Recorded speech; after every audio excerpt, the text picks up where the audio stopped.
Buenas tardes para los que nos seguís desde España y Portugal y buenos días para aquellos que lo hacéis desde América Latina. Bienvenidos todos a este nuevo webinar donde hoy hablaremos de control de olores e incremento de la capacidad y la eficiencia de tratamiento en las EDAR con tecnología de nanoburbujas. La tecnología patentada de Moleaer inyecta billones de burbujas de gas de tamaño nanométrico o nanoburbujas en líquido, ofreciendo la mayor eficiencia en transferencia de gas a líquido. Las nanoburbujas no flotan y son electroquímicamente activas, por lo que degradan los contaminantes, mejoran los procesos oxidantes y reducen la tensión superficial del agua. Estas características permiten que las nanoburbujas reemplacen a equipos de transferencia de gas ineficientes y con altos consumos de energía y a productos químicos y sulfatantes nocivos con una solución única, energéticamente eficiente y libre de químicos. Para conocer todos estos detalles tenemos con nosotros hoy a Loren Gendre, que es responsable de desarrollo de negocios para el sur de Europa, y a César Herrero, ingeniero de procesos de tratamiento de aguas, ambos de la empresa Moleaer. La presentación de ellos durará en torno a unos 30-35 minutos y a su finalización abriremos, como siempre, una ronda de preguntas para resolver vuestras dudas en directo. Recordad que nos tenéis que dejar las consultas o las dudas en la pestaña de preguntas. La ponencia de hoy también la tenéis en la pestaña de App, en Compartir Medio, y Tina estará coordinando el chat para todo aquello que necesitéis. Y ya sin más, doy paso a Loren Gendre para que comience con su exposición. Buenas tardes, Loren, gracias por estar con nosotros. Adelante, activa por favor el micro. Buenos días a todos los atendientes. Yo soy Laurent Gendre de Moleaer. Estoy basado en el sur de Francia, pero me ocupo también del mercado de España y Portugal. Y hoy les vamos a presentar nuestra tecnología y después contestaremos sus preguntas con mi compañero César Herrera, que es el encargado de ingeniería de aplicación para toda Europa y que se encuentra en España, basado en España. El tema de hoy va a ser centrado en el control de olores, el incremento de capacidad de la EDAR y EDARIS y el incremento de eficiencia de tratamiento, pero hablaremos rápidamente sobre otros beneficios que pueden tener nanoburbujas para otros mercados. Hoy en día, Moleaer es el líder mundial en tecnología de nanoburbujas, con presencia en todo el mundo y más de 2.500 instalaciones. Lo que nos convierte en el líder mundial es el amplio rango de aplicaciones que tenemos y desde agua de irrigación en agricultura o aguas usadas en acuacultura, aguas residuales que vamos a ver hoy, aguas de superficie y petróleo y gas. O sea que tenemos generadores de nanoburbujas específicos para todos estos mercados que pueden cubrir los rangos de caudales y los tipos de aguas variados que se encuentran en esas industrias. Acá ven la serie de generadores que usamos específicamente para las aguas residuales y como pueden ver van a cubrir un rango bastante amplio de caudales, entre 70 y más de 1.000 metros cúbicos hora. Al margen, para caudales un poco más bajos, podemos usar reactores generadores que fueron diseñados para otros mercados, para poder tratar caudales un poco más bajos, y para caudales más altos podemos considerar la instalación de unidades múltiples, y en ciertos casos hemos tratado hasta varios miles de metros cúbicos hora. Lo muy importante con ese slide es la última línea, el SOTR, que indica la cantidad de oxígeno en kilogramos por día que se pueden inyectar con generadores de nanoburbujas. Como ven, esas cantidades son muy, muy bajas y eso indica que una tecnología de nanoburbuja no puede ser utilizada para airear sus tanques biológicos. El máximo de aire que podemos inyectar vía nuestra tecnología representa menos de 1% de la demanda total de oxígeno de oxigenación en un tanque biológico. Entonces, lo que vamos a usar son otras características de las nanoburbujas y no su capacidad de transferir oxígeno. Las características únicas de las nanoburbujas que se van a usar en tratamiento de aguas residuales, primero es su superficie cargada electrónicamente con una carga bastante alta que implica que van a atraer los cationes, que los van a recubrir para estabilizar esta carga y eso las va a estabilizar y impedir también el transfer de gas y de agua. Otra característica al llegar con esta propiedad es que no pueden coalescer, o sea que no se pueden juntar para formar burbujas más grandes. Entonces, en esta aplicación donde el tamaño de la burbuja es muy importante, buscamos formar nanoburbujas de 100 nanómetros o menos, es muy importante que estas nanoburbujas no se junten para formar burbujas más grandes. Al ser tan chicas, no van a tener flotabilidad, o mejor dicho, tienen una flotabilidad neutra y no van a ascender a la superficie de los tanques de agua para dispersarse en el agua. Al contrario, se van a dispersar en el agua de manera homogénea sin necesidad de sistemas de difusión complejos. La característica siguiente es que son hidrofóbicas.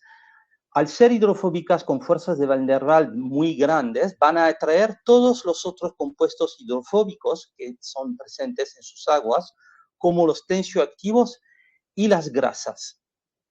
Y esto le va a dar capacidad de tratamiento químico. Y la última propiedad es que tienen una presión interna muy elevada, que eso no es característica de Molière, pero sino de cualquier nanoburbuja de este tamaño. Por la física de las nanoburbujas, a estas dimensiones tenemos una presión interna de alrededor de 28 bares. O sea que tienen una presión interna muy alta que va a liberar localmente mucha energía cuando son desestabilizadas y colapsan. Las nanoburbujas acabamos de ver que son muy estables, o sea que van a tener una vida muy larga y van a tener impactos potencialmente sobre todos los procesos de sus edades. Entonces, el mejor lugar de inyección va a ser siempre lo antes posible. Por cuestiones de diseño interno de nuestros generadores, necesitamos un desbaste previo a nuestra tecnología, pero enseguida después de un desbaste siempre va a ser el mejor punto. Idealmente en el canal o antes del canal de desarenación desengrasado o en un tanque, por ejemplo, en una hilar industrial, en un tanque de homogeneización. Si no se puede, puede ser también justo antes del clarificador primario, pero nunca más adelante en el proceso porque se limitarían muchos los beneficios. Otra posibilidad de instalación es una instalación directamente dentro de la línea de fangos para generar el mismo tipo de beneficios que vamos a ver en los clarificadores y tratamientos biológicos, pero en las líneas de fango, o sea, en la parte de especiamiento de fangos o en las digestiones anaerobias. Este slide no habla para nada de la tecnología nuestra, pero es muy probablemente el más importante de toda nuestra presentación. Al momento de considerar un proyecto para la implementación de nanoburbujas en sus instalaciones, lo primero que tienen que hacer es contestar esta pregunta. ¿Cuáles son mis problemas reales? Yo tomo, por ejemplo, el caso de malos olores. Malos olores hay casi en todas las edades.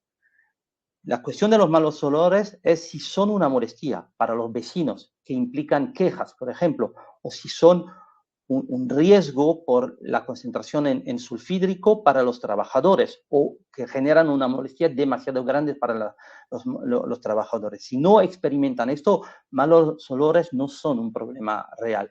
Lo mismo con los altos OPEX. Se habla mucho de energía, pero por más que la energía, el precio de la energía haya subido y que tengan la impresión que gastan mucho en energía, si su consumo energético para los aireadores no representan más de unos cientos de euros mensuales, hay poco que se puede hacer para mejorar este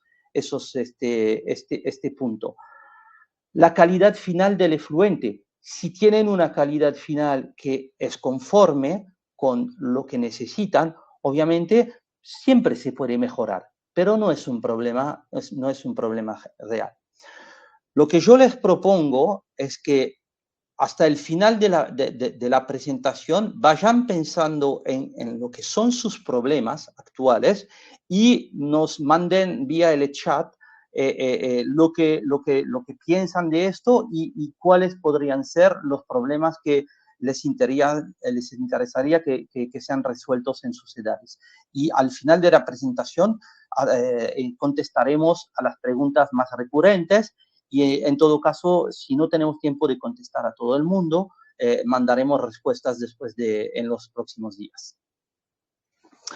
¿Cómo actúan las nanoburbujas en aguas residuales tomando en cuenta sus propiedades? Lo primero que va a pasar con las nanoburbujas es que en el mismo volumen, en el mismo espacio que tomaría una burbuja de 1 milímetro, van a entrar miles y miles de nanoburbujas. Entonces, la superficie de contacto con un volumen de aire muy chico, la superficie de contacto y de presencia de oxígeno, de posible transfer de oxígeno, por ejemplo, a sulfitoreductoras, va a ser muy importante. Y encima, estas nanoburbujas tienen la capacidad a desparramarse por todos los rincones de sus estaciones, naturalmente, sin sistema de difusión complejos. Entonces, eso hace que va a impedir la generación de sulfídrico y de septicidad en todas las edades, después obviamente del punto de inyección. Y eso va a ayudar a controlar los olores y las condiciones de septicidad sin necesidad de usar de producto químico. La segunda actuación destacada que vamos a tener es que al tener la capacidad, al presentar tal superficie de contacto alta y tener la capacidad de atraer por hidrofobia los compuestos tipo tensioactivos, van a romper las emulsiones que todas las edades hoy en día tienen entre gotas de aceite, los surfactantes químicos que usa la gente y las industrias y las burbujas de aire. Al hacer esto, van a permitir que se separen mucho más fácilmente las grasas, que se sedimenten mucho mejor en el primario y que los tensioactivos no tienen efectos nocivos sobre el transfer de oxígeno y la toxicidad en los lodos. Y finalmente, la última actuación que tenemos es que al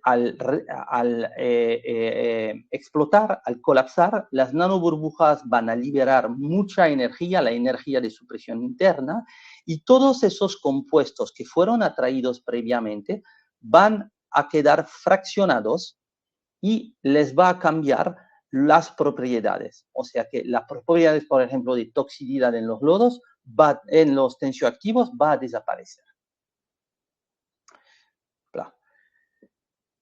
Si ahora vamos a hablar de qué beneficios reales eso genera. Lo primero, lo vimos, es bastante sencillo, es que potencialmente hay un control de los olores y de las condiciones de septicidad total sin uso de producto químico.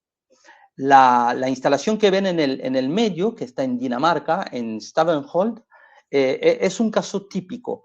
El año anterior a la instalación de las nanoburbujas, consumían cloruro férico para controlar sus olores, el consumo lo tienen en gris, y obviamente durante los periodos de calor de verano se incrementaba mucho el consumo de cloruro férico. A pesar de esto, recibían a una frecuencia muy alta quejas por los vecinos, quejas por malos olores de parte de los vecinos. Al año siguiente, en el 2023, cuando han puesto las nanoburbujas, el consumo de cloruro férico desapareció totalmente, o sea, han dejado de usar cloruro férico, especialmente en los periodos de calor, y al mismo tiempo las quejas por los malos olores han desaparecido totalmente. Lo que ven acá es una instalación temporaria que se hizo para hacer una prueba, pero ya no existe más esta instalación. Hoy en día tienen una instalación permanente con un generador de nanoburbuja que inyecta las nanoburbujas en el canal de abastamiento al primario. Obviamente, acá en la parte de izquierda, esa es una instalación muy importante, en cuestión tamaño, una de las más importantes que tenemos, y se ve fácilmente el cambio de condiciones de septicidad y obviamente de olores entre el canal de sedimentación a la izquierda, que no tiene nanoburbujas, y el mismo canal a la derecha, donde inyectamos nanoburbujas. Acá ven, a la derecha ven los efectos también en lagunas, y se ve que también en lagunas mejoran las condiciones de septicidad, y por el testimonio de la industria, del industrial, el mejoramiento de las condiciones con respecto a olores. Una segunda ventaja casi inmediata es la mayor separación de grasas, que sea inyectando las nanoburbujas en un canal de desarenación, que en este caso anteriormente no se podían separar grasas. Del día que se puso las nanoburbujas empezaron a sacar kilos de grasas, o en industria, antes de un DAF, como lo ven en la parte derecha, donde en este caso preciso, que es en Irlanda, el industrial tenía interés en sacar más grasas en sus DAF, en su primer DAF, que no tiene inyección de productos químicos, porque esas grasas sin químicos las usan en un proceso de cogeneración. Entonces tienen valor. Hoy en día, con las nanoburbujas, han incrementado de 30% la extracción de grasas para llevarlo a un porcentaje de 95%. O sea que 95% de las grasas que tienen en sus aguas, y es un proceso que tiene mucha grasa porque es un proceso de producción de bacon freído para las cadenas de comida rápidas. 95% de las grasas contenidas en sus efluentes están extraídas sin inyección de producto químico en su primer DAF.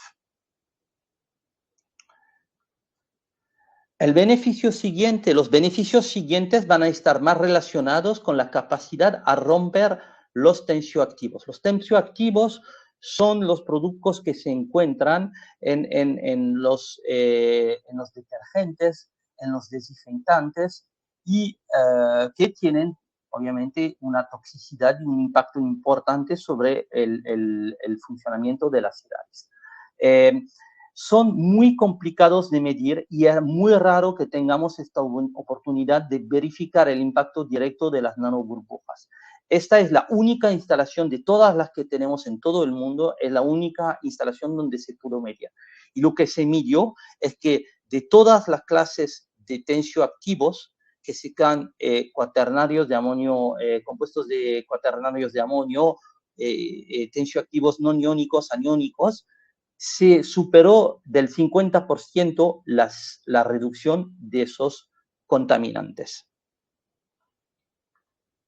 Y eso va a implicar mejoramiento de eficiencia en todos los pasos. Por ejemplo, la sedimentación en el primario se va a incrementar, en este caso de 10%, a veces puede ser más, según la calidad de agua. Se va a incrementar la transferencia, se va a mejorar la transferencia de oxígeno vía el incremento del factor alfa, que hace que se va a reducir naturalmente el consumo energético.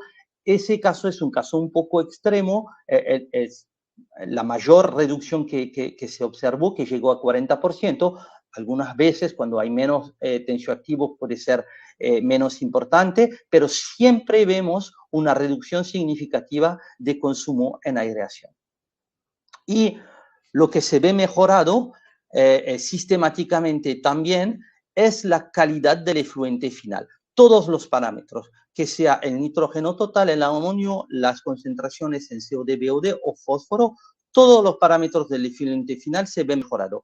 Este beneficio, si es innecesario, se puede trabajar, y César está acá para ayudarlos en esto, se puede trabajar sobre los parámetros de operación de la planta para transformarlos en mayor eficiencia de transferencia de oxígeno, o sea, una reducción adicional del coste de aireación y un menor consumo de productos químicos tipo coagulante floculantes. Ahora ya hemos hemos revisado un poco todos los beneficios de las nanoburbujas. Vamos a tomar un poco de tiempo para hablar del tema muy específico de los tensioactivos. Los tensioactivos, ya se lo dije, son productos químicos que fueron diseñados para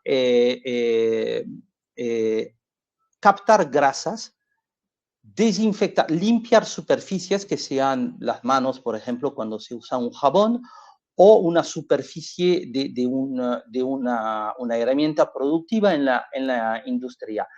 El más común de todos los tensioactivos es el lauryl sulfato sódico, LS, pero hay muchos otros, como por ejemplo los compuestos de amonio cuaternarios o los cloruros de benzalconio.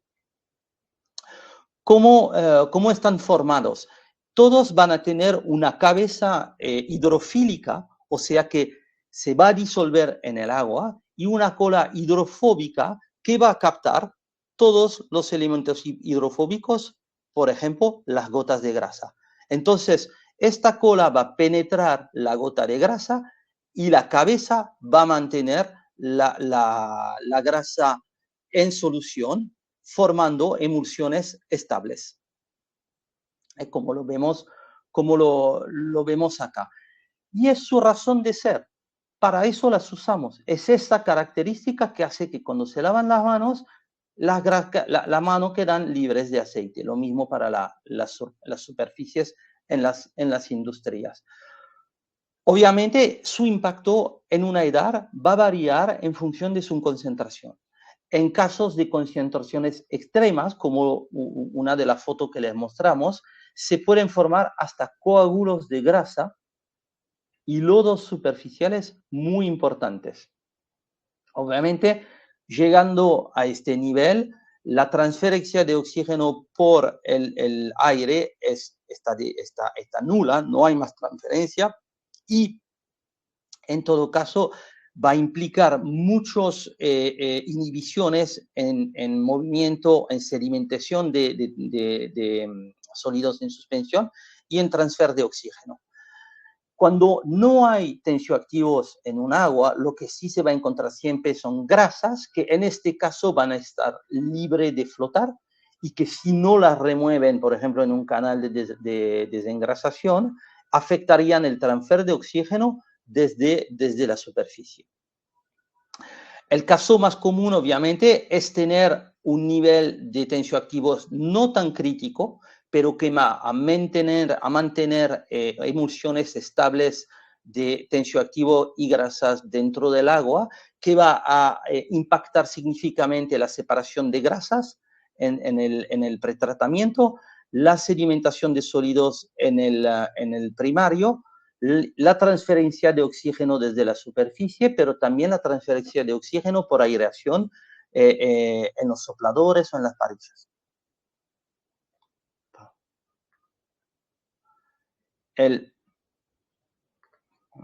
Okay. Otro impacto de los tensioactivos, el otro impacto está relacionado con su toxicidad.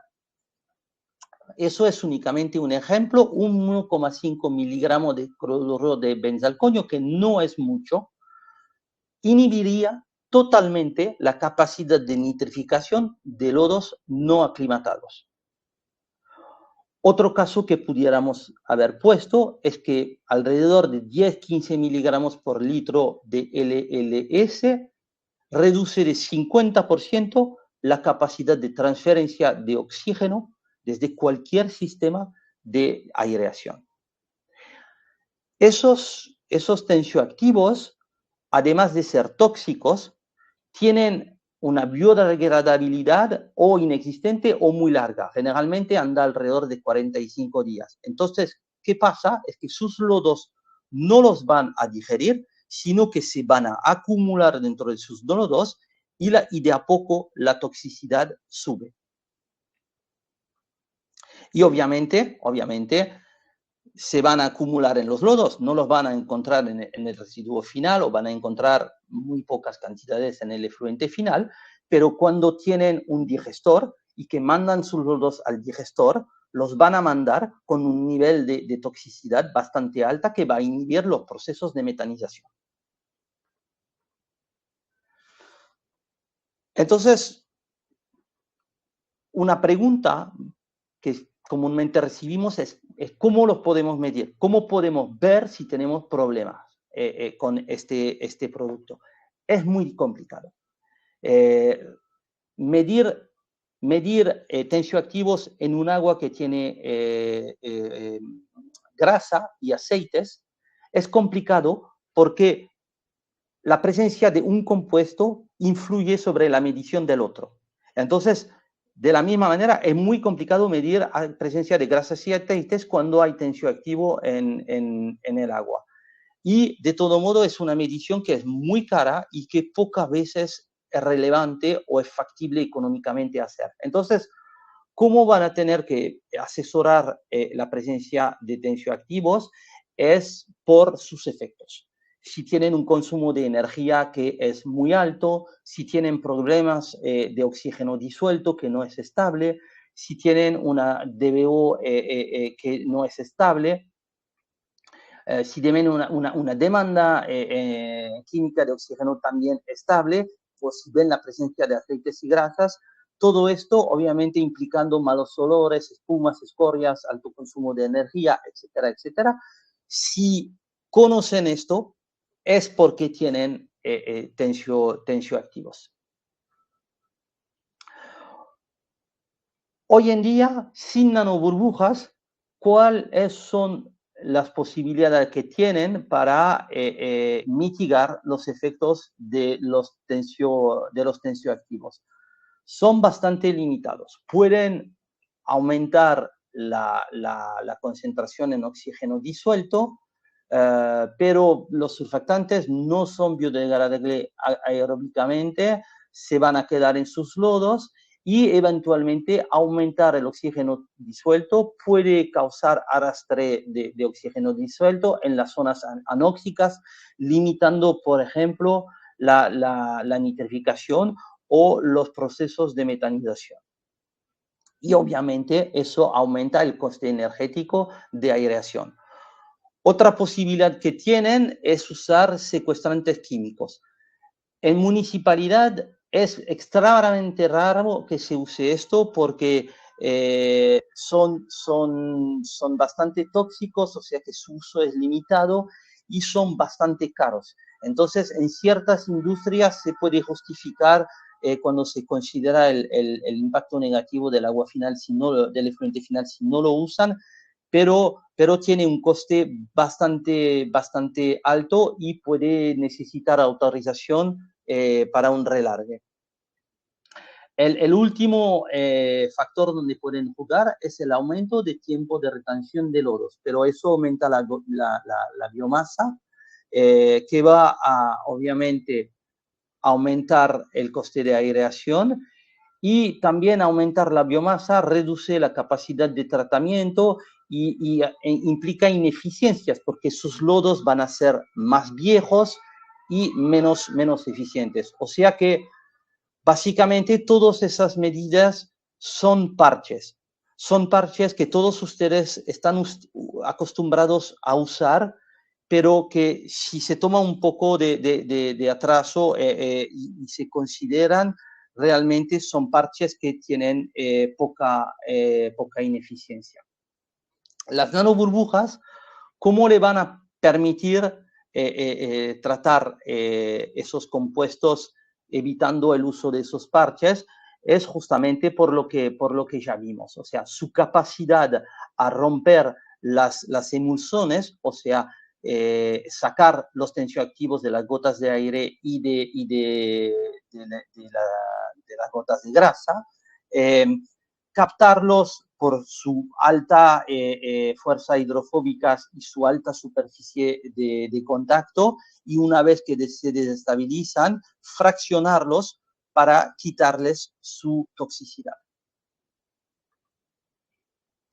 Y obviamente ese implica los beneficios que ya vimos: un control de olor sin químicos, hasta 80 y más % de extracción de grasas y aceites sin químicos, una mejoría de la eliminación de los sólidos en suspensión en la clarificación primaria, una energía de aireación reducida, generalmente constatamos entre 10 y 40% de reducción, una capacidad en tratamiento secundario incrementada de 20%, una mejoría de la calidad del efluente final, que, por ejemplo, cuando van a considerar poner a nivel sus instalaciones con respecto a las nuevas recomendaciones de la Unión Europea, por ejemplo, con respecto al nitrógeno total o al amonio, esa capacidad le podría dar la posibilidad de cumplir con esta nueva normativa. No digo en todos los casos, pero en ciertos casos le podría permitir cumplir con la nueva normativa sin tener que hacer inversiones masivas en extensiones de sus instalaciones. Y obviamente en digestión anaerobia va a tener un impacto sobre la cantidad de metano que podemos producir vía la concentración en metano en el biogás final, pero también en el aumento de metano, de volumen, perdón, en el aumento de volumen de biogás producido. Y otro impacto que no está mencionado acá es sobre la calidad misma del biogás, con una reducción de compuestos como el sulfídrico en el gas metano. Acá tienen algunas instalaciones nuestras que les da una imagen del rango de caudales que podemos manejar de manera económicamente sostenible. Acá en Stavanger, donde se controló principalmente olores, pero donde se vio un aumento de sedimentación de 15%, una reducción casi total del uso de férico y una mejor calidad del biogás, estábamos en 108 metros cúbicos hora. Esta instalación en Estados Unidos, que fue de la que le hablé, con una reducción de energía de aireación que llegó al 43%, y otros parámetros como la demanda de cloro, la capacidad de tratamiento, un incremento de la capacidad de tratamiento de 20% y una eliminación de sólidos en primario de 10%, estábamos en 662 metros cúbicos por hora. Una palabra sobre esta instalación. Esta instalación, los resultados son extremos porque estamos hablando de una zona en Estados Unidos donde la conservación del agua llegó a un punto máximo, y entonces obviamente las concentraciones en químicos y en grasas en las aguas residuales es también bastante extrema. Y acá tienen un caso en Dinamarca de 3.000 metros cúbicos hora, donde tratar un solo canal, o sea, inyectar nanoburbujas en uno de los canales de sedimentación de los 8 que tiene esta planta, les permitió ganar 15% de capacidad de tratamiento en toda la planta, lo que les permitió cortar, o sea, o vaciar cada línea una por una para hacer reformas y mantenimiento. Y obviamente lo que pueden ver visualmente, la reducción de escorias en los clarificadores primarios. Gracias por su atención. Yo creo que va a ser tiempo para las preguntas. No he podido fijarme de las preguntas que nos han mandado. Así que, bueno, José, te doy la mano para que nos pases las preguntas más recurrentes. Muchas gracias, Loren. Te agradezco la exposición. Ha sido muy, muy interesante como nos has presentado esta tecnología de nanoburbujas. Te agradezco también la brevedad porque están entrando muchas preguntas. Por tanto, si te parece, vamos a ella y tanto tú como César, cualquiera de los dos, las vais contestando. Las dos primeras, aunque las había contestado ya César, pero las voy a comentar en público para que todos las escuchen. Carlos Castaño preguntaba que qué aplicación tienen las burbujas en el tratamiento de agua potable. No sé si tú, César, tendrías que activar el micrófono. César, por favor. Ahora. Sí, gracias por la introducción, José Miguel. Efectivamente, en aguas potables, directamente en la planta de tratamiento como tal, no se han probado burbujas, aplicar nanoburbujas. Sin embargo, uno de los problemas que tienen muchas plantas de tratamiento de agua potable tiene que ver con la calidad del agua cruda, ¿vale? Presencia de algas, sistemas eutrofizados. Allí es donde las nanoburbujas sí que pueden representar una ganancia, porque la presencia de algas suele inferir olor y color al agua o tener que gastar muchos químicos para potabilizarla. Entonces, ya es una aplicación no como tratamiento de aguas residuales, sino lo que nosotros llamamos tratamiento de aguas superficiales. Es mejorar la calidad del agua cruda antes de ser potabilizada. Perfecto, gracias César. David Parra nos preguntaba a qué presión se debe bombear el agua hacia el sistema de generación de nanoburbujas y a qué presión se debe suministrar el aire comprimido. Correcto. Para la generación de nanoburbujas con la tecnología de Molière no se requiere que el agua tenga presión. Lo que es importante para nosotros, y hacemos mucho énfasis cuando estamos mirando algún proyecto, es que el flujo que va a pasar de agua a través del generador de nanoburbuja tiene que estar dentro del rango que el equipo permite o que el equipo requiere para poder producir nanoburbujas. Entonces, la presión de agua no es un factor que nosotros impongamos o que se amerite. Y la presión de aire, normalmente con 1 o 2 bares por encima de la presión que tengamos en el líquido es suficiente. Perfecto. Una pregunta que nos hacía Carlos Castaño también, ¿qué efecto tiene aplicar ozono en cambio del aire? Pero yo creo que esta pregunta no procede, ¿verdad? No hemos hablado de ozono en ningún momento. Con lo cual... Sí, a ver, lo que les podría adelantar a los que les interese la aplicación con ozono, sí que se ha hecho y se ha trabajado en aplicaciones con ozono. En aguas residuales podría funcionar como un tratamiento terciario. En los países en los que esto sea una posibilidad, se ha usado ozono precisamente en algunas aplicaciones para mejorar calidad de agua naturales o calidad de aguas superficiales. Entonces, el equipo permite introducir aire, oxígeno o ozono con algunas variantes. Siempre se mira el proyecto antes y se hace un equipo que esté adaptado para esa aplicación, pero hay que mirar para qué es la aplicación.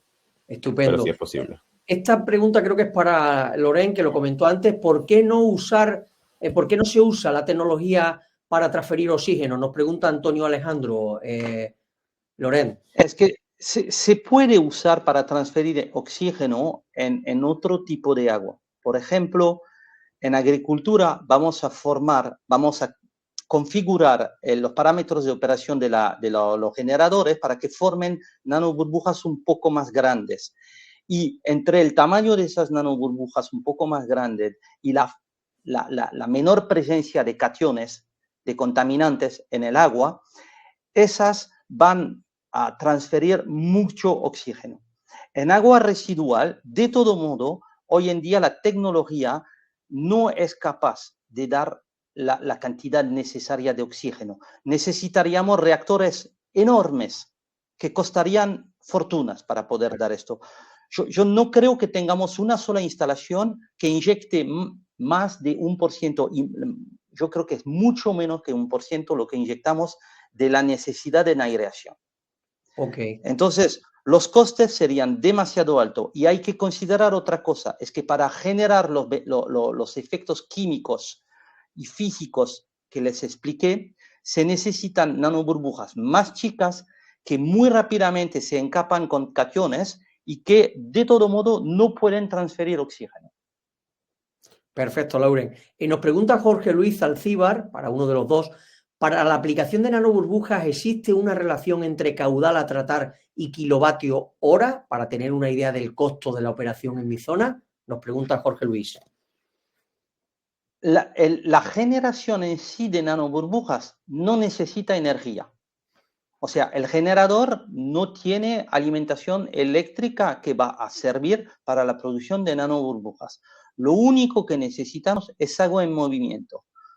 Obviamente, si no tienen un bombeo existente, si no se puede usar un bombeo existente, nosotros vamos a necesitar un bombeo y el coste eléctrico de generación de las nanoburbujas va a ser este bombeo y únicamente este bombeo. Santiago Melgar nos pregunta que si habéis probado tratar el agua de salida después de la desinfección con hipoclorito de sodio con nanoburbujas de ozono. ¿Se consume la nanoburbuja, nos pregunta, con el hipoclorito o se reduce mucho la contaminación? No lo hicimos nosotros directamente. Algunas de las empresas con las cuales colaboramos lo hicieron. La principal ventaja de esto es que permite mantener en solución el ozono sin que se escape. Porque por las mismas razones que con nanoburbujas de aire, o sea, la falta de flotabilidad o la flotabilidad nula y la carga eléctrica alta que hace que no pueden coalescer, no va a desaparecer, no se van a perder, no se va a perder gas. Y este gas se va a distribuir de manera muy homogénea dentro del cuerpo de agua donde se inyecta. Pero esos proyectos no trabajamos directamente sobre esto y en Europa, de momento, creo que no estamos listos porque hay el control del ozono, del escape del ozono, tiene que ser bastante importante y bueno, César, creo que tenés algo para agregar, pero Eso. estamos en desarrollo. Perfecto. Diría yo. No, bueno, eso era solo lo que quería agregar, que sí que se está trabajando ya tenemos conversaciones con plantas, con empresas encargadas de generadores de ozono, con lo que esperamos hacer la integración para Europa, pero es verdad que en este momento no está desarrollada todavía en Europa, se ha aplicado sobre todo en Estados Unidos. Perfecto. Bueno, pues vamos con otra pregunta, nos la hace Henry Sentis, que nos dice, flotación, dice, ¿se ha aplicado alguna vez en flotación de agua o de fangos biológicos en lugar de decantación primaria o espesado gavimétrico respectivamente? Lo que es la tecnología, si se ha usado a nivel de flotación. César, supongo que acá puedes hablar de las pruebas que se están haciendo.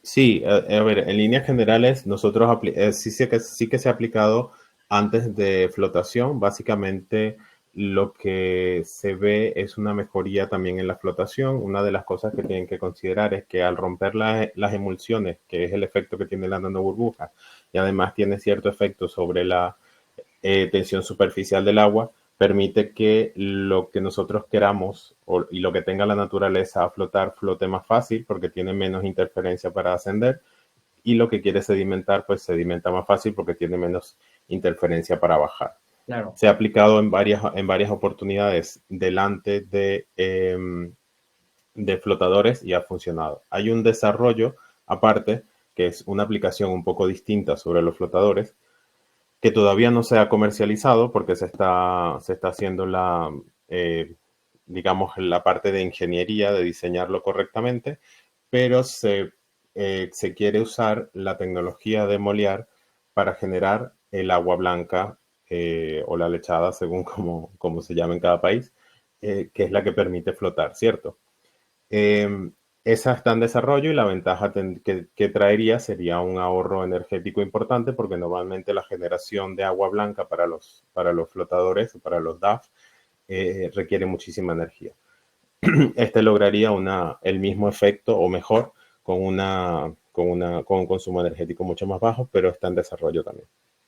Perfecto, pues vamos con otra pregunta, César. Jesús Suárez nos dice que cómo lograr las nanoburbujas, qué sistema debo instalar. Dice, tengo un sistema de tratamiento terciario con aireación por discos microperforados. ¿Con eso estaría bien para lograr el proyecto? A ver, si ¿Querés que entiendo bien conteste o...? ¿Querés que conteste? No. Vale, adelante.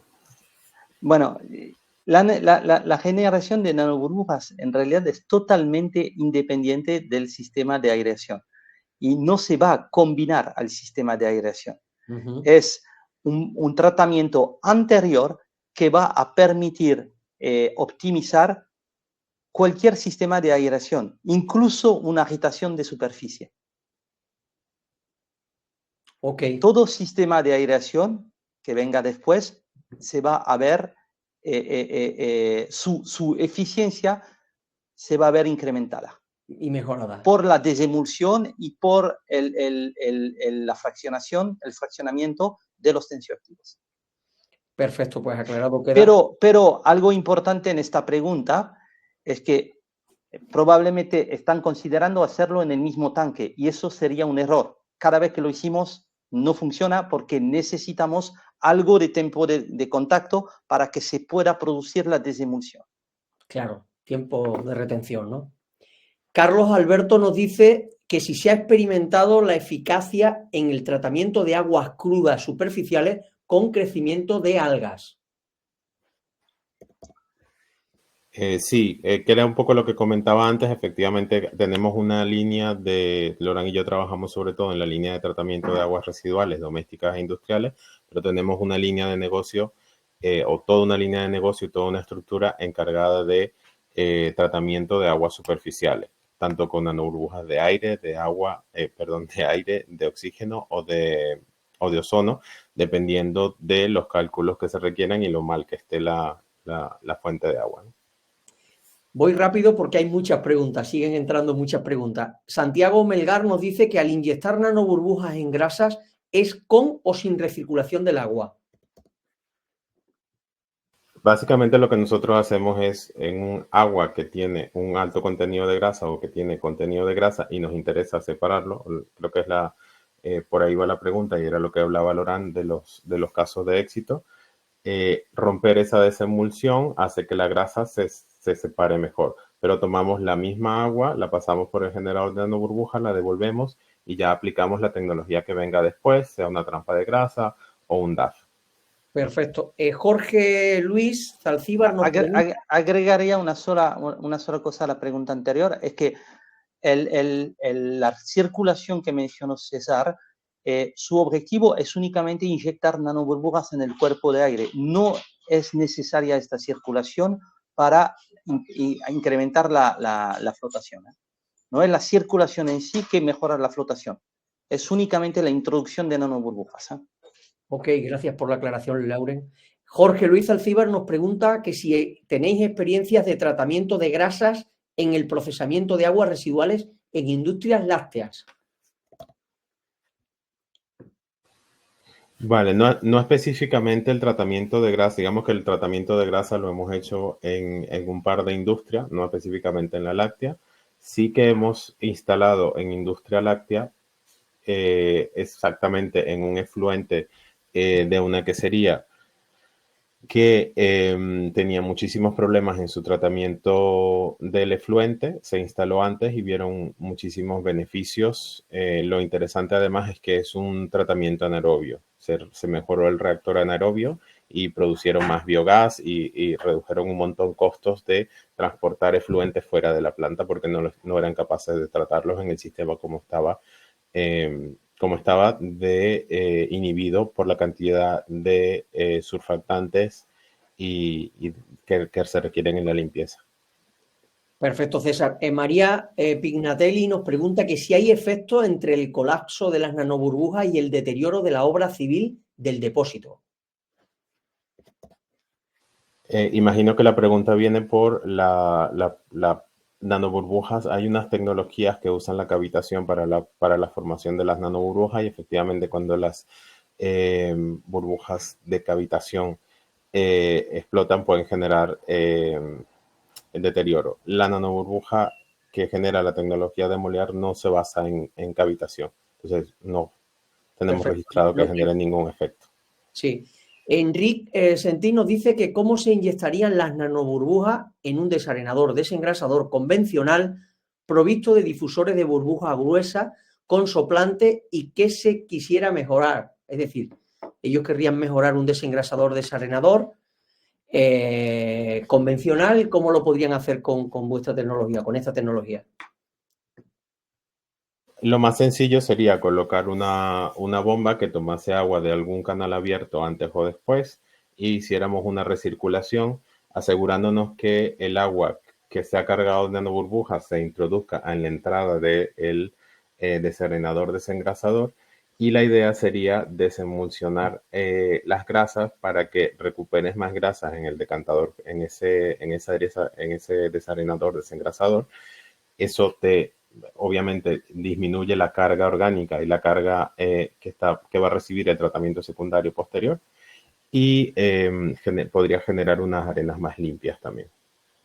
Una pregunta muy interesante, ¿sí, Lauren? Únicamente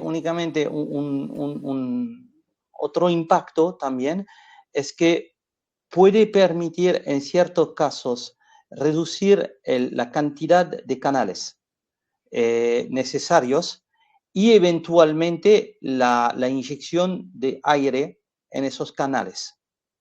O sea que trabajamos en varios proyectos donde había un proyecto de inyección de aire y donde se evalúa el impacto de las nanoburbujas para ver si sigue vigente la necesidad de inyectar aire o no. Y eso depende obviamente de la amplitud del problema. Pero sí hay un impacto también, como en los biológicos, hay un impacto sobre la necesidad de aireación cuando se pone nanoburbujas en un canal de desarenación, desengrasación. Perfecto, voy con una pregunta muy interesante de María que dice, ¿se ha probado la aplicación de nanoburbujas en bombeos previos a la EDAR o a la depuradora para la reducción de olores en los propios colectores? Es efectivamente una demanda, yo creo, del mercado, porque sabemos que las nanoburbujas pueden disminuir muchísimo los problemas que existen en los colectores y en la red de alcantarillado. No solo se ha probado, sino que se sigue probando y se están haciendo adaptaciones y desarrollando equipos que puedan funcionar bajo esas condiciones. El problema que tenemos es con los diseños actuales, y es alrededor de lo que estamos trabajando, es la cantidad de sólidos grandes que todavía hay en los colectores, que efectivamente pueden taponar el equipo. Entonces el tiempo de operación es muy corto, o el mantenimiento sería demasiado continuo. Es sobre lo que se está trabajando. En principio es una aplicación totalmente viable una vez que logremos una manera eficiente de eliminar los sólidos para que pueda pasar solo agua por el equipo. Perfecto, César, gracias. Para extender un poco la pregunta a los pozos colectores en las EDARES mismas,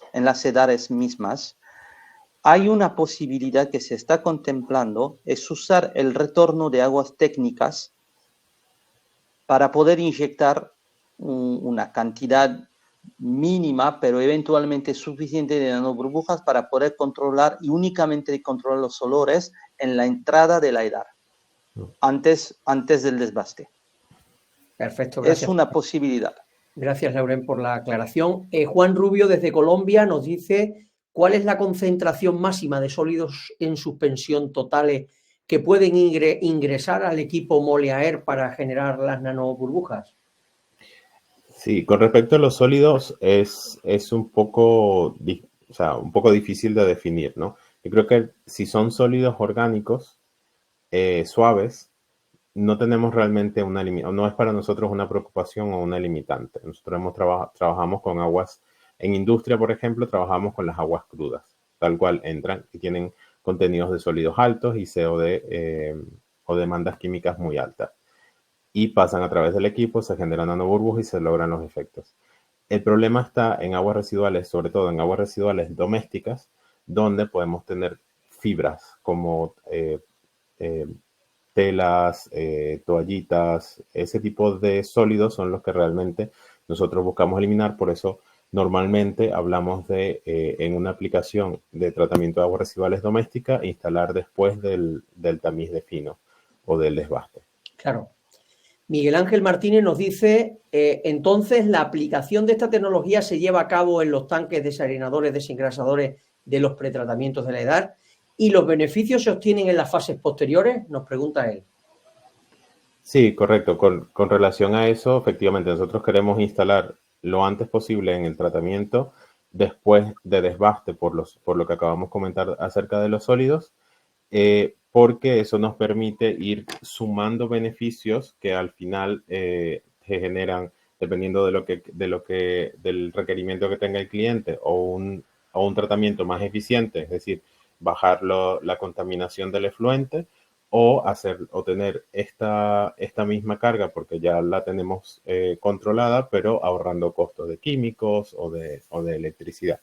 Pero la idea es ir sumando porque, como habíamos comentado, hay beneficios sobre el desarenador desengrasador, hay beneficios sobre la decantación primaria, eso te lleva a que tengas una menor carga en el tratamiento secundario, pero además a las plantas que tengan digestión anaerobia, si tomamos más sólidos en la decantación primaria y van al digestor, generamos más biogás y bajamos la concentración de sulfídrico. O sea, por eso queremos colocarlo antes, porque esa suma de efectos son los que van a mejorar en línea general o en concreto la capacidad de la planta en total. Perfecto. Jesús Suárez nos preguntaba por la ponencia de hoy. Ya le ha contestado mi compañera Tina que la tenéis en la pestaña de app en compartir medios, ¿de acuerdo? No obstante, mañana el vídeo y las ponencias también estarán disponibles en nuestra web aguasresiduales.info. Voy con una otra pregunta de José Luis Forquera que dice para Lauren, si se logra saturar el efluente con nanoburbujas de aire, ¿es posible reemplazar los sistemas de aireación tradicionales en los tratamientos secundarios? La respuesta es la misma, no. Sencillamente no, porque no tenemos suficiente capacidad o costaría demasiado caro inyectar la cantidad de oxígeno necesario en un biológico. Perfecto. Otra pregunta interesante también de Leo, voy rápido. Leo López, el oxígeno inhibe a las bacterias metanogénicas. ¿Cómo es que evitan su paso en el lodo para su digestión anaerobia? Es que las nanoburbujas las podemos poner dentro de un digestor anaerobio porque la cantidad, por la misma razón que en la pregunta anterior, es que la cantidad de oxígeno disponible es tan chica que no puede afectar el nivel de oxígeno disuelto dentro del agua y la capacidad de metanización. Lo único que pueden hacer con respecto al oxígeno es ser una fuente directamente accesible para las sulfitoreductoras para que no produzcan sulfídrico. Entonces, al bajar la toxicidad de los tensioactivos sobre los lodos, van a mejorar la metanogenización. Sí. Y al mismo tiempo van a permitir que la calidad del gas sea mejor porque se produce menos sulfídrico por un tipo de bacteria muy específico. Perfecto, pues aclarado queda también, Lauren. Joaquín Enríquez nos dice, desde el punto de vista cuantitativo, ¿cuánto requerimos de nanoburbujas en masa para remover tensoactivos también en masa para removerlos? ¿Y cuál es la eficiencia en términos de concentración presente en el afluente? No sé si supongo que se refiere a la concentración en tensioactivos en el efluente final. Efectivamente. Hay dos maneras de mirar a esta pregunta, porque en realidad en una EDAR hay dos efluentes. Está el agua en sí, el efluente agua, que este va de todo modo, queda casi libre de tensioactivos, o por lo menos muy difícil de medir en concentraciones tan bajas que no se pueden medir más. Pero ya es ya el caso en muchos sitios que tengan o no nanoburbujas. A donde sí se va a ver una diferencia importante es en el lodo, porque como vimos, los tensioactivos se concentran principalmente en los lodos. Y lo que vimos en el sitio donde le mostré que habíamos hecho mediciones de tensioactivos es que en el primario, entre la entrada y la salida, se reduce por el efecto directo de las nanoburbujas la concentración de tensioactivos de un poco más de la mitad, pero cuando hicieron la misma medición en los lodos, habían desaparecido totalmente los tensioactivos en los lodos. O sea, quiere decir que el 50% restante se había tornado suficientemente biodegradable para que el lodo lo digiere y no lo acumule más. Ok. Aclarado entonces. José Luis nos pregunta también, Lauren, ¿para los químicos inhibidores se podría utilizar enzimas específicas junto a las nanoburbujas? ¿Sí, César? Sí, lo que tenemos algunas pruebas yo he podido ver resultados hechos por clientes que han usado la tecnología de Molière en combinación con algunos otros tratamientos. Se ha conseguido aumentar la capacidad o el efecto de estos tipos de enzimas o de bioaumentación incluso. Hay una simbiosis importante en la que nosotros no hemos participado directamente, pero se ha demostrado que sí puede ser una simbiosis que permita aumentar la eficiencia de esos tratamientos. Perfecto. Voy a hacer dos preguntas rápidas, prácticamente juntas. Una nos la hace Juan García, que nos dice que si tenéis aplicaciones de plantas en tratamiento de agua residual en América Latina. Y también nos pregunta por aquí Víctor Merendi que si tenéis referencias en España y con qué resultado. O sea, en América Latina y en España nos preguntan. Vale, si quieres comienzo yo con América Latina y dejo a Laurent que conteste España. En América Latina tenemos presencia, la verdad es que la presencia ha sido mucha en el área de agua para irrigación, porque fue la primera aplicación que se desarrolló. Sí hemos hecho algunas pruebas, sobre todo en agua industrial, en realidad, de procesamiento de fruta y de vegetales. Hemos hecho pruebas durante las campañas para reducir o aumentar la eficiencia de los procesos de tratamiento porque sube mucho las cargas durante el procesamiento de las cosechas. Y sí es verdad que tenemos, es un mercado en el que estamos desarrollando. En julio vamos a ir a Brasil, donde tenemos potenciales proyectos en el área de avícola. Y a Chile también tenemos unas conversaciones con algunas empresas que tienen unas tecnologías particulares para el tratamiento de agua, con los que estamos desarrollando también aplicaciones en las que se van a generar simbiosis entre las nanoburbujas y las tecnologías biológicas que ellos utilizan. Perfecto. En España creo que me ibas a contestar tú, Lauren. Sí, en España estamos por arrancar, pero ya es cuestión de días, una instalación en Canarias, de la cual esperamos que se podrá hablar, que se podrá usar de referencia. La realidad es que especialmente en el mundo municipal, para todas las otras instalaciones que tenemos estamos bajo acuerdos de confidencialidad. Claro. Estupendo. Es una realidad un poco frustrante para nosotros porque las otras industrias en las cuales trabajamos no son tan celosas de sus resultados, pero es la realidad. Es la realidad, no te preocupes. José Luis nos preguntaba te preguntaba a ti, Lauren, que cuál es el costo de inversión de los equipos de nanoburbuja en relación a los ahorros logrados. Entiendo que, bueno, que esto es muy complicado, pero ¿qué puedes decirle? Ahora, depende del objetivo del proyecto. Si, por ejemplo, el objetivo del proyecto es evitar una inversión que permitiría incrementar la capacidad de una planta o porque necesita más capacidad o porque hay nuevos requisitos en el efluente final que no pueden cumplir, es sin común escala. Claro. O sea, la inyección de nanoburbujas en CAPEX es una pequeña fracción del coste de una ampliación de una edad. Eso está claro. Si estamos hablando de una planta que tiene problemas de olores y que tendría que invertir en recubrir una parte de su planta, el primario, por ejemplo, porque, por ejemplo, el proyecto que les mostré en Dinamarca, el proyecto inicial que tenían era recubrir el primario, extraer del aire, pasarlo sobre un carbón activo o una inhibición química. Lo mismo. es sin común medida.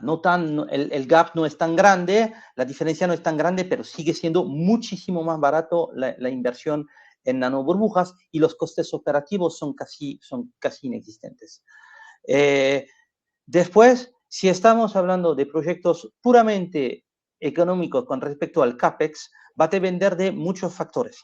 O sea, si queremos, por ejemplo, reducir el coste de aireación y que, por ejemplo, se necesita un poco más de bombeo o más bombeo para poder pasar sobre nuestros reactores, va a depender de muchos factores. ¿Cuál es la carga orgánica total del agua? ¿Cuál es la cantidad de surfactantes? El origen del efluente, si vas. Lore, le has dado sin querer al micro. Perdón, ahora. sí, me acabo de dar cuenta. Le voy a sacar y obviamente otro parámetro súper importante es cuál es el coste energético. Porque si es para reducir 10%, 20% un coste del kilovatio que es muy bajo, probablemente tendrá poco sentido. Perfecto, pues voy rápido con las preguntas, voy a pedir brevedad porque siguen entrando, a ver si las podemos seguir contestando unos 10-15 minutillos más. Pedro Jesús nos pregunta que si se aplica antes del pretratamiento la tecnología en la entrada de la planta, ¿esto aumentaría la capacidad del desengrasador, César? Sí, correcto.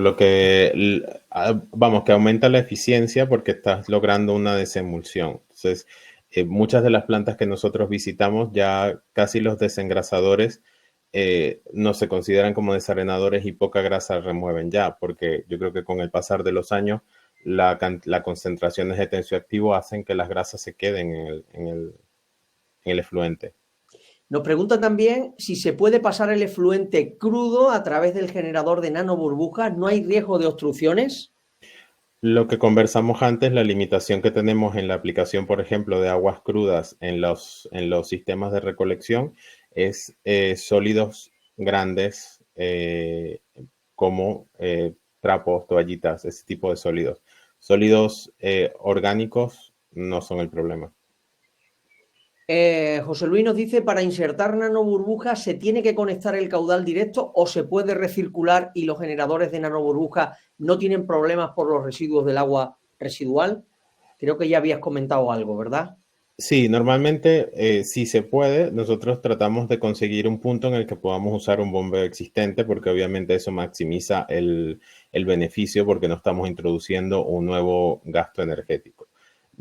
Pero suele pasar que no y lo que hacemos es en algún tanque de ecualización, en algún fosa de bombeo o en un canal abierto incluso, hacemos una recirculación donde tenemos una bomba tomando agua, pasando a través del generador y devolviéndola al mismo sitio o donde consideremos que sea mejor para aumentar los beneficios. Pedro nos pregunta qué tamaño de instalación de nanoburbujas es necesaria para eliminar olores, aumentar el rendimiento del desengrasado y mejorar la decantación primaria, disminuyendo la energía de la aireación de los fangos activos para una planta de aproximadamente 600.000 habitantes equivalentes. Es decir, ¿cómo sería de grande el equipo? Los equipos, la ventaja que tienen es que nosotros podemos escalar casi cualquier caudal de planta importante colocando equipos en serie y manteniendo el mismo bombeo y haciéndolo pasar por varios equipos. Realmente de lo que depende mucho es de la carga orgánica, más que del caudal. Entonces, normalmente una planta de ese tamaño probablemente requiera un equipo que necesite pasar unos 600 metros cúbicos hora. Y luego ya veríamos si colocaríamos 2 o 3 o uno solo. Nos pregunta también José Luis por aquí, Landeros, que en el proceso de desinfección, si habéis utilizado nanoburbujas de ozono, ¿qué tan eficiente ha sido en comparación con desinfectar con otros desinfectantes convencionales o con otras soluciones convencionales? Sí, con ozono se ha sobre todo usado en tratamientos de aguas superficiales. En algunos clientes lo han usado directamente en los efluentes de aguas residuales. La ventaja que tiene es la estabilidad del ozono. Cuando se utiliza con ozono, pues la estabilidad del ozono es mucho mayor porque está encapsulado en una nanoburbuja, lo que permite estar más tiempo. Entonces, desde ese punto aumenta la eficiencia. Lamentablemente, como ha sido una práctica de los clientes, no tenemos un dato específico de decir cuánto porcentaje se ha visto aumentado. Pero sencillamente es una aplicación que te permite una mayor estabilidad. Antonio Alejandro, ¿sí? Y sobre todo, algo que es muy importante en este tipo de aplicación es que da un efecto remanente a una tecnología que normalmente no tiene remanencia. Es correcto. Okay. La eficiencia del ozono es la eficiencia del ozono y la nanoburbuja no la cambia, lo que sí le da remanencia. Ok, interesante entonces. Antonio Alejandro nos dice que la presencia de grasas en sistemas aireados genera nata flotante. ¿Las nanoburbujas o la aplicación de la tecnología de nanoburbujas hace que estas natas desaparezcan? Sí, creo que había una foto en la que mostraba Lorán en la presentación donde justamente en un decantador primario incluso había una nata muy densa y en el decantador primario se veía como había desaparecido y en el otro no. Es justamente por la emulsión que forma la grasa y el detergente que hace que se forme esa capa de grasa con detergente que tiende a salir del agua y flotar. José Nava nos dice que cómo interactúan las nanoburbujas en efluentes eutrofizados. ¿Cómo suelen funcionar? Hay distintas maneras de verlo y depende un poco de, digamos que esa línea la lleva nuestra área de agua superficial, pero tiene varias posibilidades. Una es, si la usemos con ozono, es aumentar con oxígeno, es aumentar la concentración de oxígeno en el cuerpo de agua y básicamente incentivar los procesos aerobios, permitiendo que haya una mayor biodiversidad y se corrija un poco el tema de la predominancia de solo algas en el cuerpo de agua. Cuando se ve que no es suficiente, se ha usado unas concentraciones muy pequeñas de ozono en cuerpos de agua para hacer una desinfección, digamos, o una eliminación de las algas a través de oxidarlas con el ozono y eso permitir que el cuerpo de agua, o que ya no haya un bloqueo de la superficie, o se han hecho cuando son cuerpos de agua muy grandes, que resulta económicamente difícil aplicar ozono o oxígeno, pues se ha hecho con aire, solo que suelen tardar más tiempo en recuperarse. Carlos Castaño nos pregunta si hay alguna relación de eliminación de turbidez con adición de nanoburbujas, si se elimina esa turbidez. Depende del origen de la turbidez. Normalmente lo que nosotros vemos en procesos de decantación o de flotación, que son los procesos que normalmente usamos para eliminar turbidez, es que esos se ven beneficiados. En el caso, por ejemplo, de efluentes de tratamiento de aguas residuales, donde tenemos un secundario que a lo mejor el lodo no está sedimentando bien o no es un floc demasiado compacto, ese lodo se ha visto muy mejorado. La sedimentabilidad de los lodos secundarios se ve bastante mejorada a través del efecto de las nanoburbujas. Juan Orellana nos dice, sí, Loren. Sí, una palabra rápida. Hay algo que no hemos tocado, pues que no es que sea marginal, pero en muchos casos es menos importante, es que vía la inyección de iones metálicos, férricos principalmente, pero de aluminio también, se puede generar un proceso de oxidación, tipo oxidación avanzada, con las nanoburbujas, que eso puede tener un impacto también sobre la calidad del agua con respecto a materias disueltas y no en suspensión. Perfecto, pero gracias. Eso es algo que hay que ver caso por caso y hacer pruebas caso por caso. Perfecto. Nos pregunta Juan Orellana que si es necesario un tiempo de residencia largo en el tanque de nanoburbuja para lograr una separación de grasas eficiente. César, tienes que activar el micro, por favor. Perdón. Normalmente nosotros buscamos o tratamos de aplicar las nanoburbujas 15 o depende de lo que sea, pero no requerimos un tanque en el que haya nanoburbujas generándose. Nosotros normalmente generamos las nanoburbujas en el reactor y las devolvemos al mismo sitio de la planta. Puede ser un canal abierto, por ejemplo, si la bomba lo permite, y no se requieren tiempos largos. Nosotros estimamos que con 15 minutos, estar 15 minutos antes del siguiente proceso suele ser suficiente. Y más que nada, el tiempo de contacto es necesario para los procesos biológicos. Los procesos físicos no necesitan tiempo de contacto, ¿eh? Perfecto. José Luis Forquera nos dice que si el sistema Molière de generación de nanoburbujas está inserto en la tecnología de la bomba que utilizan o luego el de la misma en otro equipo auxiliar. No, de hecho el generador de nanoburbujas es el generador de nanoburbujas. La bomba puede ser cualquiera que dé el caudal que ese equipo requiere. Mario Alberto nos dice si se podría airear un ducto, entiendo que se refiere a una tubería de 2 kilómetros previo al ingreso a unas lagunas aireadas. Sí, siempre que consigamos un sitio donde se pueda tomar agua y pasarla a través del generador y devolverla, no había problema.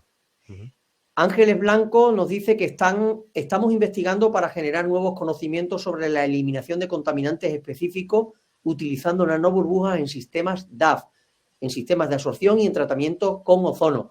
¿Estáis interesados en colaborar para intercambio de información y realización de pruebas piloto?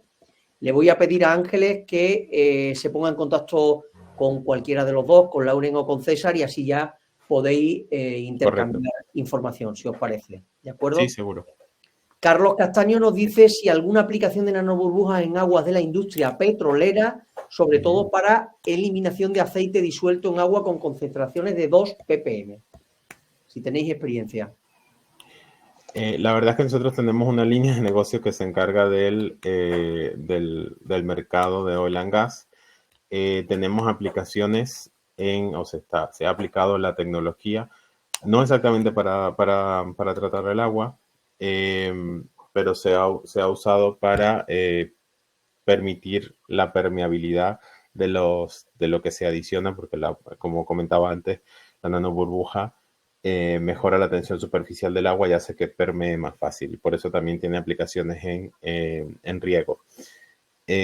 Nosotros no hemos directamente trabajado en eso. La limitante que tenemos con la industria petrolera, bueno, que no es limitante, pero sí que requiere bastante cuidado o más ingeniería, es el tema de los gases que se pueden usar en esos ambientes.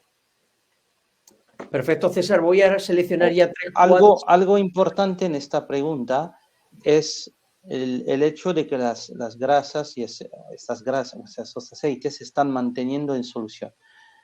Y también hay que considerar por cuál razón se mantienen disueltos. Si es por el impacto de tensioactivos, sí podemos hacer algo. Si es por otra razón, hay que ver. Es posible que no. Perfecto. Como decía, voy a seleccionar ya llevamos bastante tiempo y os tenemos bastante cansados. Voy a seleccionar unas cuantas rápidas, las contestamos y veo que se nos van a quedar preguntas que después os las vamos a pasar mañana para que le podáis responder uno a uno, porque siguen entrando preguntas. Ha sido todo un éxito la presentación de hoy. José Luis nos preguntaba, representantes en Argentina, que si tenéis. Tenemos algunos negocios en Argentina, pero nuestra base está en Chile. Sería También cuestión de Perú. verlo. César, me preguntan también, Jorge, por aquí, que si tenéis en Perú. No, en Latinoamérica es un mercado que estamos abriendo poco a poco. Sí tenemos representación en México y en Chile, presencia de personal de Molière. Nosotros vamos a ir dentro de poco a Brasil y a Chile para abrir también el área de tratamiento de aguas residuales. Siempre nos pueden enviar consultas, preguntas, a ver cómo lo podemos gestionar, porque bueno, sí que hemos hecho cosas, pero el problema es ese, que nos gusta acompañar a los clientes en los proyectos y a veces si no tenemos el personal que pueda atenderlos, pues nos resulta complicado cubrir todo el mercado. Una solución, entre tanto, tenemos varias empresas con las cuales colaboramos en España que tienen actividad en Latinoamérica y que pueden desarrollar proyectos en Latinoamérica. En Cuba, nos estaban preguntando también por aquí, Jesús Suárez, que si teníais representantes en Cuba, con lo cual yo creo que ya le hemos dado una visión. Bueno, pues ya voy con la última pregunta que me parece muy interesante. El resto, como os decía, las responderemos ya por privado. Nos la hacía Miguel Aramayo. ¿Existe alguna dificultad para utilizar la tecnología de nanoburbuja a niveles superiores a los 3.000 metros de altura? Entiendo que nos lo pregunta pues desde Bolivia o desde algún país con altura, o México, etcétera. ¿Existe alguna dificultad para su uso? No, a ver, para el tratamiento de aguas residuales y lo que nosotros hacemos dentro de aguas residuales, de nuevo nosotros queremos es generar nanoburbujas y sus efectos físicos y químicos y biológicos en el agua residual. Si ya la aplicación es más de transferencia de masa, pues se calcula en función de las condiciones que haya, ¿no? Pero en principio no vemos ninguna limitación. Lauren, antes de que vayamos cerrando, ¿quieres comentar algún tema? No, aparte de darles las gracias a todos ustedes por la calidad de sus preguntas que muestran el nivel de atención que han puesto y bueno, y creo que vamos a considerar hacer un informe final que eventualmente condensaría todas las preguntas y Perfecto. que pues, podría comunicar a todos los oyentes. Me parece buena solución porque, como os decía, pocas veces nos vemos rebasados, pero en el día de hoy sí que nos hemos visto rebasados por las preguntas y si no estaríamos aquí toda la tarde. Así que os lo agradezco mucho. Bueno, pues yo para despedirme os quiero dar las gracias de nuevo también a todos los asistentes de hoy, a los que lo habéis visto en directo, de España, Portugal y América Latina. Han sido más de 450 los que se han registrado. Darle las gracias también a aquellos que lo veréis en las próximas horas en diferido. Más o menos el 50% lo veis siempre en directo, el 50% en diferido. Bueno, pues gracias en ambos casos. Por supuesto, agradecerle a Lauren y a César su excelente exposición y el haber respondido a todas las preguntas y, como no, a su empresa Mole Air, que ha sido la patrocinadora del evento de hoy. Espero que haya sido una tarde de interés para todos y, como siempre, pues nos vemos pronto en otra webinar y mientras tanto nos tenéis a diario con toda la actualidad del sector en aguasresiduales.info. Así que gracias de nuevo, César, gracias, Lauren, y un saludo a todos, hasta la próxima. Muchas gracias, un saludo. Bueno.